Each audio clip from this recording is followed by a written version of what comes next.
Hey everybody, welcome to another video. Today we got some interesting stuff to talk about. There's been a lot of news coming out of Kreminna today. A Russian source says that the city has been being shelled all day and that there were multiple attempts by the Ukrainian armed forces to break through into the city. This corresponds nicely with the capture of Dubrova and the Chervonopopivka forest to the south. Pressure has been slowly increasing on Kreminna a lot over the past few days. And even more importantly, Ukraine reportedly has fire control over the road into Kreminna from Severodonetsk.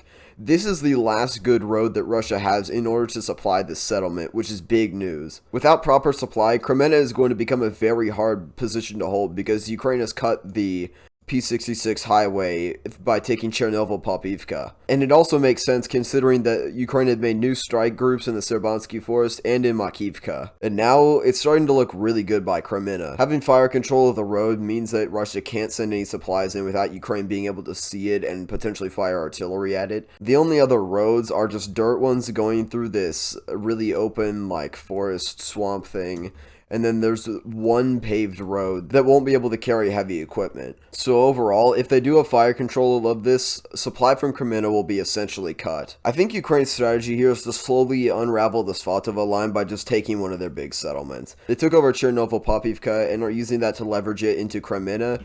And from there, I think they'll just start working up and going through Krasnoyarsk, because I'm not entirely sure taking Severodonetsk and Lysychansk would be the most smart thing at the moment. They could try to get behind their lines and cut supply from the north. That would need a whole video in of itself, so I won't talk about that now, but I think a potential breakthrough in Kreminna could lead to cutting the supply north of Severodonetsk and Lysychansk and potentially just going behind the Svatove line up into Starobilsk. Alright, now heading south from there, we have some news about Bakhmut. The Russian advance in Bakhmut has almost completely stalled recently. The Ukrainians kicked the Russians out of Opitne with a counterattack, and overall it's just not looking very good for Russia in this region. They expended a lot of resources breaking through the Ukrainian primary defense line in the purple area into the residential region, and they wanted to do that just to flood the city with troops and get behind the Ukrainians' defense lines and try to do a last-ditch effort to collapse the city, but it didn't work. And now Russia is really struggling to get sufficient resources in to continue the pushes that they were doing on the scale that they were. Right now, it's looking pretty good for the Ukrainians. It's going to be interesting to watch Bakhmut going into January, and we'll have to see. Russia could potentially take an operational pause,